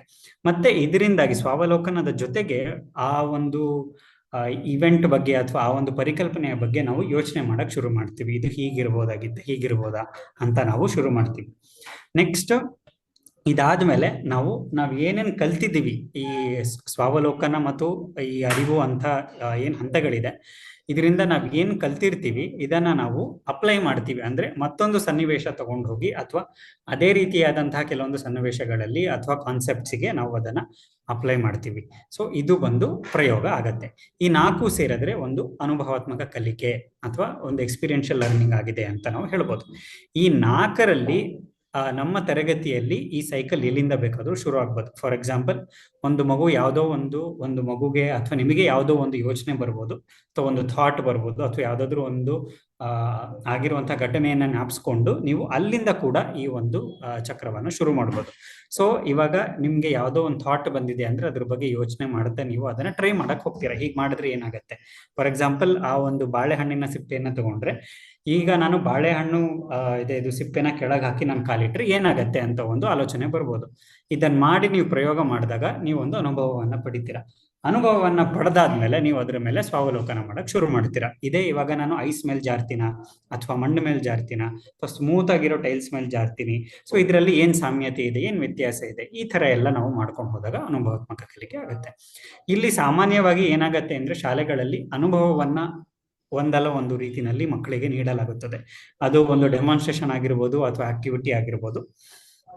ಆದ್ರೆ ಈ ಒಂದು ಸೈಕಲ್ ಅಥವಾ ಒಂದು ಚಟುವಟಿಕೆ ಅಥವಾ ಒಂದು ತರಗತಿಯನ್ನ ನಾವು ನಿಜವಾಗ್ಲೂ ಅನುಭವಾತ್ಮಕವಾಗಿ ಮಾಡಬೇಕು ಅಂದ್ರೆ ಇಲ್ಲಿ 2 ಅಂಶಗಳು ತುಂಬಾ ಮುಖ್ಯ. ನಾವು ಮಕ್ಕಳಿಗೆ ಸ್ವಾವಲೋಕನಕ್ಕೆ ಅವಕಾಶವನ್ನ ನೀಡಬೇಕು. ಸ್ವಾವಲೋಕನಕ್ಕೆ ಹೇಗೆ ಅವಕಾಶ ನೀಡಬಹುದು ಅಂದ್ರೆ, ಒಂದು ಆಕ್ಟಿವಿಟಿನ ಡೆಮಾನ್ಸ್ಟ್ರೇಟ್ ಮಾಡಾದ್ಮೇಲೆ ಆ ಆಕ್ಟಿವಿಟಿಗೆ ಸಂಬಂಧಪಟ್ಟಂತೆ ಕೆಲವೊಂದು ರಿಫ್ಲೆಕ್ಟಿವ್ ಕ್ವಶನ್ಸ್ ನ ಕೇಳಬಹುದು. ಅಂದ್ರೆ ಕೆಲವೊಂದು ಓಪನ್ ಎಂಡೆಡ್ ಮತ್ತೆ ಕ್ಲೋಸ್ಡ್ ಎಂಡೆಡ್ ಕ್ವಶನ್ಸ್, ಈ ತರ ಇದರ ಒಂದು ಕಾಂಬಿನೇಷನ್ ಅಲ್ಲಿ ನಾವು ಕೆಲವೊಂದು ಪ್ರಶ್ನೆಯನ್ನ ಕೇಳಬಹುದು. ಹಾಗೆ ಮಕ್ಕಳು ಇಲ್ಲಿವರೆಗೂ ಏನ್ ಕಲ್ತಿದಾರೋ ಅದನ್ನ ಅವರು ಪ್ರಯೋಗಿಸೋದಕ್ಕೆ ಅಥವಾ ಅದನ್ನ ಅಪ್ಲೈ ಮಾಡೋದಕ್ಕೆ ನಾವು ಅವರಿಗೆ ಅವಕಾಶವನ್ನ ಕೊಡಬೇಕಾಗತ್ತೆ. ಸೊ ಇದನ್ನ ನಾವು ಮಾಡಿದಾಗ ಅನುಭವಾತ್ಮಕ ಕಲಿಕೆ ನಡೀತಿದೆ, ಮತ್ತೆ ಇದರಿಂದ ನಾವು ತುಂಬಾ ಬೆನಿಫಿಟ್ಸ್ ಅನ್ನ ಪಡಿಬಹುದು. ಈಗ ನಾವು ಕೊಟ್ಟಿರುವಂತಹ ಸಂಚಲನ ಇದು ಹ್ಯಾಂಡ್ ಬುಕ್ ಏನಿದೆ ನಿಮಗಾಗ್ಲೇ ಸಿಕ್ಕಿದೆ. ಈ ಹ್ಯಾಂಡ್ ಬುಕ್ಕಿನಲ್ಲಿ ನಾವು ಪ್ರತಿ ಪ್ರೋಗ್ರಾಮಿಗೂ 5 ರೀತಿಯಾದಂತಹ ಅಂಶಗಳು ಅಥವಾ ಎಲಿಮೆಂಟ್ಸ್ ಇದೆ ಇದರಲ್ಲಿ. ಮೊದಲಿಗೆ ನಾವೇನ್ ಮಾಡಿದೀವಿ, ಆ ತಿಂಗಳಿಗೆ ಸಂಬಂಧಪಟ್ಟಂತೆ ಯಾವ್ಯಾವ ಚಾಪ್ಟರ್ಸ್ ಇದೆ, ಆ ಚಾಪ್ಟರ್ಸ್ ನಲ್ಲಿ ಯಾವ್ಯಾವ ಕಲಿಕಾ ಫಲಗಳು ಒಳಗೊಂಡಿದೆ, ಮತ್ತೆ ಆ ಕಲಿಕಾ ಫಲಗಳಿಗೆ ಸಂಬಂಧಪಟ್ಟಂತೆ ನಾವು lesson plan, video, project based module, ಈ ರೀತಿಯಾದಂತಹ ನಾವು ರಿಸೋರ್ಸಸ್ ಅನ್ನ ನಾವು ಕೊಟ್ಟಿದ್ದೀವಿ. ಹಾಗೆ ಇದ್ರ ಜೊತೆಗೆ ಪ್ರತಿಯೊಂದು ಚಾಪ್ಟರ್ಗೆ ಒಂದೊಂದು ವರ್ಕ್ಶೀಟ್ ಅಂತಾನೂ ಕೂಡ ನಾವಲ್ಲಿ ಹಾಕಿದ್ದೀವಿ. ಇದರ ಜೊತೆಗೆ ನಾವು ಪ್ರತಿಯೊಂದು ತಿಂಗಳಿಗೆ ಸಂಬಂಧಪಟ್ಟಂತೆ ಅಥವಾ ಸಂಚಲನ ಸೆಂಟರ್ ಅಲ್ಲಿ ನಾವು ಮಾಡಬಹುದಾದ ಕೆಲವೊಂದು ಪಜಲ್ಸ್ ಆಗಿರ್ಬೋದು ಅಥವಾ ಕಥೆಗಳಾಗಿರ್ಬೋದು ಅಥವಾ ಫ್ಯಾಕ್ಟ್ಸ್, ಇಂಟ್ರೆಸ್ಟಿಂಗ್ ಫ್ಯಾಕ್ಟ್ಸ್ ಆಗಿರ್ಬೋದು, ಇದನ್ನ ನಾವು ಇನ್ಕ್ಲೂಡ್ ಮಾಡಿದ್ದೀವಿ. ನೆಕ್ಸ್ಟ್ ಇದಾದ್ಮೇಲೆ ನಾವು ಕೆಲವೊಂದು ಗ್ರೇಡ್ ವೈಸ್ ಆಕ್ಟಿವಿಟಿಯನ್ನ ನಾವು ಕೊಟ್ಟಿದ್ದೇವೆ. ಸುಲಭವಾಗಿ ಅಲ್ಲೇ ಮಾಡಿಸುವಂತಹ ಕೆಲವೊಂದು ಚಟುವಟಿಕೆಯನ್ನ ನಾವಲ್ಲಿ ಕೊಟ್ಟಿದ್ದೀವಿ. ಇಲ್ಲಿ ನಾವು LPS ಮತ್ತೆ HPS ಎರಡಕ್ಕೂ ಒತ್ತು ಕೊಟ್ಟು ಎರಡೂ ಒಂದು ಬ್ಯಾಲೆನ್ಸ್ ರೀತಿಯಾದಂತಹ ರೀತಿಯಲ್ಲಿ ನಾವು ಚಟುವಟಿಕೆಗಳನ್ನ ಕೊಟ್ಟಿದ್ದೀವಿ. ಸಾಮಾನ್ಯವಾಗಿ ಒಂದು 3 ರಿಂದ 4 ಚಟುವಟಿಕೆ ಇರುತ್ತೆ ಪ್ರತಿ ತಿಂಗಳಿಗೆ. ಇದರ ಜೊತೆಗೆ ನಮ್ಮ ಟೀಚೋಪಿಯಾನಲ್ಲಿ ಲಭ್ಯವಿರುವಂತಹ ಟೀಚಿಂಗ್ ಲರ್ನಿಂಗ್ ಮೆಟೀರಿಯಲ್ಸ್ TLMs ಏನೇನಿದೆ ಇದರದ ಒಂದು QR ಕೋಡ್ಸ್ ಅನ್ನು ನಾವು ಕೊಟ್ಟಿದ್ದೀವಿ. ಇದನ್ನ ನೀವು ಸ್ಕ್ಯಾನ್ ಮಾಡಬಹುದು. ಸ್ಕ್ಯಾನ್ ಮಾಡಿ ಅದರಲ್ಲಿರುವಂತಹ ರಿಸೋರ್ಸ್ ನ ನೀವು ಆಕ್ಸೆಸ್ ಮಾಡಬಹುದು. ಈಗ ಇಲ್ಲಿ ನಾವು ಮೊದಲನೇ ತಿಂಗಳೇ ಒಂದು ಸ್ಯಾಂಪಲ್ ನೋಡ್ತಾ ಇದೀವಿ. ಜುಲೈ ತಿಂಗಳ ಸಂಚಲನ ಬುಕ್ ಅಲ್ಲಿ ಆ ಶೀಟಿಗೆ ಹೋದ್ರೆ ಈ ರೀತಿಯಾಗಿ ನಿಮಗೆ ಕಾಣುತ್ತೆ. ಇಲ್ಲಿ ನಾವು ಆಯ್ದುಕೊಂಡಿರುವಂತಹ ಚಾಪ್ಟರ್ಸ್ ಏನೇನಿದೆ, ಅಧ್ಯಾಯಗಳು, ಅದರದ್ದು ಒಂದು ಪಟ್ಟಿ ಇದೆ. ಮತ್ತೆ ಮುಖ್ಯ ಲರ್ನಿಂಗ್ ಔಟ್ಕಮ್ಸ್ ಏನೇನಿದೆ ಅದನ್ನು ಕೂಡ ಪಟ್ಟಿ ಮಾಡಿದ್ದೀವಿ. ಅದ್ರ ಜೊತೆಗೆ ಆ ಒಂದು ಲರ್ನಿಂಗ್ ಔಟ್ಕಮ್ಗೆ ಸಂಬಂಧಪಟ್ಟಿರುವಂತೆ ಇರುವಂತಹ ಎಲ್ಲಾ ರಿಸೋರ್ಸಸ್ನು ನಾವು ಅಲ್ಲಿ ಹಾಕಿದ್ದೀವಿ. ಈ ಎಲ್ಲಾ ರಿಸೋರ್ಸಸ್ ಕೂಡ ನೀವು QR ಕೋಡ್ ನ ಸ್ಕ್ಯಾನ್ ಮಾಡಿದ್ರೆ ನಿಮ್ಗೆ ಟೀಚೋಪಿಯಾ ಆಪಿಗೆ ಅದು ಕರ್ಕೊಂಡು ಹೋಗುತ್ತೆ. ಆ ಆಪಿಗೆ ಕರ್ಕೊಂಡು ಹೋಗಿ ಅಲ್ಲಿರುವಂತಹ ಆ ಫೈಲಿಗೆ ನಿಮಗೆ ಅದು ಕರ್ಕೊಂಡು ಹೋಗುತ್ತೆ. ಅಲ್ಲಿಂದ ನೀವು ಆ ರಿಸೋರ್ಸ್ ಅನ್ನ ಆಕ್ಸೆಸ್ ಮಾಡಬಹುದು. ಈಗ ಈ ತಿಂಗಳ ಒಂದು ಸಂಚಲನ ಸಭೆಯನ್ನ ನಾವು ಕೆಲವೊಂದು ಒಗಟುಗಳಿಂದ ಅಥವಾ ಫ್ಯಾಕ್ಟ್ಸ್ ಗಳಿಂದ ನಾವು ಶುರು ಮಾಡಬಹುದು. ಇಲ್ಲಿ ನಾವು ಒಂದು 4 ಇಂಟ್ರೆಸ್ಟಿಂಗ್ ಫ್ಯಾಕ್ಟ್ಸ್ ನಾವಿಲ್ಲಿ ಹಾಕಿದ್ದೀವಿ. ಈ ಫ್ಯಾಕ್ಟ್ಸ್ ಅನ್ನ ನೀವು ಹೇಳಿ ಇದರ ಮೇಲೆ ನೀವು ಚರ್ಚೆಯನ್ನು ಕೂಡ ನೀವು ನಡೆಸಬಹುದು. ಇದೇ ರೀತಿಯಾಗಿ ಈಗಾಗಲೇ 4 ಚಟುವಟಿಕೆಗಳನ್ನ ತಗೊಂಡಿದೀವಿ. ನಾವು ಬೇರೆ ಚಾಪ್ಟರ್ಸ್ ನ ಕೂಡ ತಗೊಂಡು ಅದಕ್ಕೂ ಬೇಕಾದ್ರೆ ಎಕ್ಸ್ಟ್ರಾ ಆಕ್ಟಿವಿಟೀಸ್ ನ ಮಾಡ್ಕೋಬಹುದಾಗಿದೆ. ಆ ರೀತಿ ತಗೊಂಡಿರುವಂತ ಚಾಪ್ಟರ್ ಅಲ್ಲಿ ಇದು ಒಂದು ಚಾಪ್ಟರ್ ಆಗಿದೆ, ಈಚ್ ಡ್ರಾಪ್ ಅಂತ. ಸೊ ಅನಿಗೂಡಿದರೆ ಅನ್ನೋದ್ರಲ್ಲಿ ಇದು ವಾಟರ್ ಸೈಕಲ್ಗೆ ಯಾವ ರೀತಿಯಾದ ಚಟುವಟಿಕೆ ಮಾಡಿಸಬಹುದು ಸ್ವಲ್ಪ ಮಕ್ಕಳಿಗೆ ತುಂಬಾ ಇಂಟ್ರೆಸ್ಟಿಂಗ್ ಆಗಿ ಅಂತ ನೋಡೋದಾದ್ರೆ, ಇಲ್ಲಿ ನಾವು ನೋಡಬಹುದು ಪಿಕ್ಚರ್ಸ್ ಅಲ್ಲಿ ಇಲ್ಲಿ ಬೆಂಚಸ್ ಗಳನ್ನ ತಗೊಂಡಿದೀವಿ. ಕ್ಲಾಸ್ ರೂಮ್ ಅಲ್ಲಿ ಬೆಂಚ್ ಗಳಿಗೆ ಒಂದೊಂದು ಬೆಂಚ್ಗೆ ಒಂದೊಂದು ಹೆಸರು ಈ ರೀತಿ ನೇಮ್ ಮಾಡ್ಬೋದು. ಫಾರ್ ಎಕ್ಸಾಂಪಲ್ ಮೋಡ, ಪರ್ವತ, ಅಂತರ್ಜಲ, ಸಾಗರ, ಪ್ರಾಣಿ, ಹೊಳೆ, ಹಾಗೆ ಸಸ್ಯ ಅಂತ ತಗೊಂಡಿದೀವಿ. ಪ್ರತಿ ಒಂದು ಬೆಂಚ್ ಮೇಲೆ ನಾವು ಕೆಲವೊಂದು ಚಿಟ್ಗಳನ್ನ ಇಟ್ಟಿದೀವಿ ಬಟ್ಲಲ್ಲಿ. ಸೊ ಮಗು ಅಥವಾ ಒಂದ್ ಮಗು ಪಾರ್ಟಿಸಿಪೆಂಟ್ ಆದ್ರೂ ಬರ್ಬೋದು ಇಲ್ಲಿ, ಅಥವಾ ಇಬ್ರು ಜೋಡಿಯಾಗಾದ್ರೂ ಬರ್ಬೋದು, ಅಥವಾ ಗುಂಪಲ್ಲೂ ಕೂಡ ನಾವು ಈ ಗೇಮ್ ಅನ್ನ ಆಡಿಸ್ಬೋದಾಗಿದೆ. ಸೊ ಮೊದಲಿಗೆ ಈಗ ನಾನು ಒಂದು ಮಗುನ ಕರಿತಿದ್ದೀನಿ ಅಂದ್ರೆ ಈ ಮಗು ಬರುತ್ತೆ. ಸೊ ಫಸ್ಟ್ ಅದಕ್ಕೆ ಯಾವ ಬೆಂಚ್ ಬೇಕೋ ಆ ಬೆಂಚ್ಗೆ ಅದು ಹೋಗುತ್ತೆ. ಸೊ ಸಪೋಸ್ ಈಗ ಮೋಡಕ್ಕೆ ಹೋಯ್ತು ಅಂದ್ರೆ ಮೋಡದಲ್ಲಿರುವಂತ ಚಿಟ್ಗಳಲ್ಲಿ ಒಂದು ಚಿಟ್ಟನ್ನು ಆಯ್ಕೆ ಮಾಡುತ್ತೆ. ಆಯ್ಕೆ ಮಾಡಿದ ನಂತರ ಆ ಚಿಟ್ನಲ್ಲಿ ಯಾವ ಪ್ರಶ್ನೆ ಇದೆ ಅಂತ ಅಥವಾ ಏನ್ ಸೆಂಟೆನ್ಸ್ ಇದೆ ಅಂತ ಓದುತ್ತೆ. ಓದದ್ಮೇಲೆ ಇಲ್ಲಿ ನೋಡ್ಬೋದು, ನೀವು ಮಳೆಯಾಗಿ ಬೀಳುತ್ತಿದ್ದೀರಿ, ಹೊಳೆಗೆ ಹೋಗಿ ಸೇರಿ ಅಂತ. ಹಾಗಾಗಿ ಮಗು ಆ ಪರ್ಟಿಕ್ಯುಲರ್ ಬೆಂಚ್ಗೆ ಆ ಚಿಟ್ ಮತ್ತೆ ಅಲ್ಲಿ ಹಾಕಿ ಸೊ ಆ ಬೆಂಚ್ಗೆ ಹೋಗುತ್ತೆ. ಮತ್ತೆ ಅಲ್ಲಿ ಹೋದ್ಮೇಲೆ ಅಲ್ಲೂ ಕೆಲವೊಂದು ಚೆಕ್ಸ್ ಇರುತ್ತೆ, ಅಲ್ಲಿ ಮತ್ತೆ ಇನ್ನೊಂದು ಚಿಟ್ ನ ಪಿಕ್ ಮಾಡ್ಬೇಕಾಗತ್ತೆ. ಅಲ್ಲಿ ಕೂಡ ಅದು ಓಪನ್ ಮಾಡಿ ನೋಡಿದಾಗ ಅಲ್ಲಿ ಕೊಟ್ಟಿರುವಂತ ಇನ್ಸ್ಟ್ರಕ್ಷನ್ ಪ್ರಕಾರ, ಈಗ ಈ ಇನ್ಸ್ಟ್ರಕ್ಷನ್ ನೋಡಿದ್ರೆ ಅದು ಸಾಗರದ ಕಡೆ ಹೋಗ್ಬೇಕಾಗತ್ತೆ. ಹಾಗಾಗಿ ಸಾಗರದ ಬೆಂಚ್ಗೆ ಬಂದು ಮತ್ತೆ ಅಲ್ಲಿ ಇನ್ನೊಂದು ಚಿಟ್ನ ತಗೋಬೇಕಾಗತ್ತೆ ಈ ರೀತಿಯಾಗಿ. ಸೊ ಸಾಗರದ ಬೆಂಚ್ ಕಡೆ ಬಂದಿದೆ, ಇಲ್ಲಿ ಇನ್ನೊಂದು ಚಿಟ್ನ ಪಿಕ್ ಮಾಡುತ್ತೆ, ಮತ್ತೆ ಇಲ್ಲಿ ಅಲ್ಲಿ ಇರೋಂತ ಇನ್ಸ್ಟ್ರಕ್ಷನ್ ಹೋಗಿ ಮತ್ತಿದು ಮೋಡಕ್ಕೇನೆ ವಾಪಸ್ ಹೋಗಿರೋದನ್ನ ನಾವು ಗಮನಿಸಬಹುದು. ಅಂದ್ರೆ ಇಲ್ಲಿ ಮೇಜರ್ ಆಗಿ ಇಟ್ಸ್ ಅ ಸೈಕಲ್ ಅನ್ನೋದನ್ನ ನಾವು ಮಗುಗೆ ಹೇಳ್ಕೊಡ್ತಾ ಇರೋವಂಥದ್ದನ್ನ ಗಮನಿಸಬೇಕಾಗತ್ತೆ. So water cycle is also how it is forming a cycle ಅನ್ನೋ ಒಂದು ಇನ್ಸ್ಟ್ರಕ್ಷನ್ಸ್ ನ ಹೇಗ್ ಕೊಡ್ಬೋದು ಅನ್ನೋದಕ್ಕೆ ಈ ಒಂದು ಗೇಮ್ ನ ನಾವು ಆಟಾಡಿಸಬಹುದು. ಸೊ ಮತ್ತೆ ವಾಪಸ್ ನಾವು ಹೇಗೆ ಅಂದ್ರೆ ಒಂದು ಚಕ್ರ ಫಾರ್ಮ್ ಆಗೋ ರೀತಿಯಾಗಿ ಈ ಗೇಮ್ ನ ನಾವು ಮಾಡ್ಬೇಕಾಗತ್ತೆ. ನೀವು ಮೋಡದಿಂದ ಪ್ರಾರಂಭಿಸಿ ಮತ್ತೆ ಮೋಡಕ್ಕೆ ಹಿಂದಿರುಗಿದ್ದೀರಿ ಅಂತ ಮಗುಗೆ ನಾವು ಹೇಳೋ ಮುಖಾಂತರ so it's farming a cycle ಅನ್ನೋದು ಹೇಳ್ಕೊಡ್ಬಹುದು. ಹಾಗಾಗಿ ಈ ಗೇಮ್ ನ ಆಡಿಸ್ಬೋದು. ಅವರ ಲೆವೆಲ್ಗೆ, ಗ್ರೇಡ್ 4 ಲೆವೆಲ್ಗೆ ಇದೊಂದು ಲೈಕ್ ಇಂಟ್ರೆಸ್ಟಿಂಗ್ ಗೇಮ್ ಅಂತ ನಾವು ತಗೋಬಹುದಾಗಿದೆ. ಅದೇ ರೀತಿಯಾಗಿ ಇನ್ನೊಂದು ಬಂದು ವೇಸ್ಟ್ ಇಸ್ ವೆಲ್ತ್ ಅನ್ನೋ ಒಂದು ಚಾಪ್ಟರ್ ನ ಇಲ್ಲಿ ಪರಿಗಣಿಸಲಾಗಿದೆ. ಇಲ್ಲೇನಂದ್ರೆ ಮಗು ತ್ಯಾಜ್ಯವನ್ನು ವಿಂಗಡಿಸಬೇಕಾಗತ್ತೆ. ಸೊ ಮರುಚಕ್ರೀಕರಣಗೊಳಿಸಬಹುದಾದ ಅಥವಾ ಗೊಬ್ಬರ ಮಾಡಬಹುದಾದ ನೆಲಭರ್ತಿಗೆ ಸಂಬಂಧಪಟ್ಟಂತ ತ್ಯಾಜ್ಯಗಳಿಗೆ ಡಿಫ್ರೆನ್ಸಸ್ ಮಕ್ಕಳಿಗೆ ಗೊತ್ತಾಗಬೇಕಾಗಿರೋದ್ರಿಂದ ಅದರ ಬೇಸ್ ಮೇಲೆ ಒಂದು ಚಿಕ್ಕ ಚಟುವಟಿಕೆ. ಇದು ತುಂಬಾ ಸಿಂಪಲ್ ಆದ ಚಟುವಟಿಕೆ, ಆದ್ರೆ ಆ ಕ್ಲಾಸಿಫಿಕೇಶನ್ ಅಥವಾ ವರ್ಗಾವಣೆ ಹೇಗ್ ಮಾಡುತ್ತೆ, ಹೇಗೆ ವಿಂಗಡಿಸುತ್ತೆ ಅನ್ನೋದು ತುಂಬಾ ಕಾನ್ಸೆಪ್ಟ್ ಕ್ಲಾರಿಟಿ ಕೊಡುವಂತ ಆಕ್ಟಿವಿಟಿ ಆಗಿದೆ ಇದು. ಸೊ ಇಲ್ಲಿ ಏನ್ ಮಾಡ್ಬೇಕಾಗತ್ತೆ, ನಾವು ಕೆಲವು ಮಿಶ್ರ ತ್ಯಾಜ್ಯ ವಸ್ತುಗಳಂದ್ರೆ ಮಿಕ್ಸ್ಚರ್ ಆಫ್ ವೇಸ್ಟ್ ನ ತಗೋಬೇಕಾಗತ್ತೆ. ಅಂದ್ರೆ ರೀಸೈಕಲ್ ಆಗುವಂಥದ್ದು, ಹಾಗೆ ಕಾಂಪೋಸ್ಟ್ ಗೆ ಯೂಸ್ ಆಗುವಂಥದ್ದು, ಅಥವಾ ಲ್ಯಾಂಡ್ ಫಿಲ್ಸ್ ಗೆ ಹೋಗುವಂಥದ್ದು ಈ ರೀತಿಯಾಗಿ, ಹಾಗೆ ವೆಟ್ ವೇಸ್ಟು, ಡ್ರೈ ವೇಸ್ಟು ಈ ರೀತಿಯಾದ ಮಿಶ್ರಗಳನ್ನ ತಗೋಬೇಕಾಗತ್ತೆ. ಪ್ರತಿ ಮಕ್ಕಳನ್ನ ಒಂದು ಗುಂಪುಗಳಾಗಿ ಮಾಡ್ಬೇಕಾಗತ್ತೆ. ಅಂಡ್ ಪ್ರತಿ ಗುಂಪಿಗೂ ಕೂಡ ನಾವು ಒಂದೊಂದು ಮಿಶ್ರವನ್ನ ಕೊಡ್ಬೇಕಾಗತ್ತೆ. ಕೊಟ್ಟ ನಂತರ ಇಲ್ಲಿ ತೋರಿಸಿರೋ ಹಾಗೆ ಇಲ್ಲಿ ರೆಡ್ ಮತ್ತೆ ಎಲ್ಲೋ ಮತ್ತೆ ಗ್ರೇ ಕಲರ್ ಅಲ್ಲಿ ನಾವೇನ್ ಬಿನ್ಸ್ ಇಟ್ಟಿದೀವಿ ಅದೇ ರೀತಿಯಾಗಿ ಚಿಕ್ಕ ಚಿಕ್ಕ ತೊಟ್ಟಿಗಳನ್ನ ಅಥವಾ ಒಂದು ಬೀಕರ್ಗಳನ್ನ ಇಟ್ಟು, ಸೊ ಒಂದು ರೀಸೈಕಲ್ ಮಾಡೋ ಅಂತದ್ದು, ಹಾಗೆ ಇನ್ನೊಂದು ವೆಟ್ ವೇಸ್ಟ್ ಅಥವಾ ಇನ್ನೊಂದು ಕಾಂಪೋಸ್ಟ್ ಆಗುವಂತದ್ದು ಅಂತ ಬಿನ್ಸ್ ತಗೊಂಡು ಮಕ್ಕಳನ್ನ ಅಲ್ಲಿ ಆ ಕೊಟ್ಟಿರುವಂತ ಮಿಶ್ರ ಅಥವಾ ಮಿಕ್ಸ್ಚರ್ ಅಲ್ಲಿ ಸಪರೇಟ್ ಮಾಡಿ ಅದು ಯಾವ ಕ್ಯಾಟಗರಿಗೆ ಬರುತ್ತೆ ಅನ್ನೋದನ್ನ ಆ ಪರ್ಟಿಕ್ಯುಲರ್ ಬಿನ್ಗೆ ಹೋಗಿ ಹಾಕಿ ಅಂತ ಹೇಳೋ ಮುಖಾಂತರ ಅವರು ಕ್ಲೀನ್ ಆಗಿ ಅದನ್ನ ವಿಂಗಡಿಸಕ್ಕೆ ಆಗುತ್ತೆ. ಸೊ ಇಲ್ಲಿ ಮೇಜರ್ ಆಗಿ ನಾವು ತಗೋಬೇಕಾಗಿರೋದು ಏನಂದ್ರೆ ಸ್ವಲ್ಪ ಹೈಜೀನ್ ನ ಮೇಂಟೈನ್ ಮಾಡ್ಬೇಕಾಗತ್ತೆ, ಅದು ಒಂದು ಕಾಷನ್. ಇನ್ನು ಹಾಗೆ ಇನ್ನೊಂದು ಆಕ್ಟಿವಿಟಿ, ಇದು ಹೀಟ್ ಗೆ ಸಂಬಂಧಪಟ್ಟಂತ ಆಕ್ಟಿವಿಟಿ ಆಗಿ ನಾವು ಕನ್ಸಿಡರ್ ಮಾಡಬಹುದಾಗಿದೆ. ಸೊ ಇಲ್ಲಿ ಏನ್ ಮಾಡ್ಬೇಕು ಅಂದ್ರೆ ನಾವು ಒಂದು ಚಿಕ್ಕ ಪ್ರಿಂಟ್ ನ ಬಾಟ್ಲ್ ಅನ್ನ ತಗೋಬೇಕು. ಅಲ್ಲಿ ಒಂದು 2 ml ಅಷ್ಟು ಫುಡ್ ಕಲರ್, ಯಾವ್ದಾದ್ರು ಒಂದು ಫುಡ್ ಕಲರ್ ನ ಕನ್ಸಿಡರ್ ಮಾಡ್ಬೇಕಾಗತ್ತೆ. ಹಾಕೊಂಡು ಅದಕ್ಕೆ ಹಾಟ್ ವಾಟರ್ ನ ಹಾಕೋಬೇಕು. ಹಾಟ್ ವಾಟರ್ ಹಾಕಿದ ನಂತರ ಈ ಚಿಕ್ಕ ಬಾಟ್ಲ್ ಕಂತಿದೆಯಲ್ಲ ಆ ಚಿಕ್ಕ ಬಾಟ್ಲಿಗೆ ಹೇಳ್ತಿರೋದು, ನಂತರ ಅದ್ರ ಕುತ್ತಿಗೆ ಅಥವಾ ಬಾಟಲ್ ನೆಕ್ ಇರುತ್ತಲ್ಲ ಅದಕ್ಕೆ ಒಂದು ದಾರವನ್ನ ಕಟ್ಕೋಬೇಕಾಗತ್ತೆ.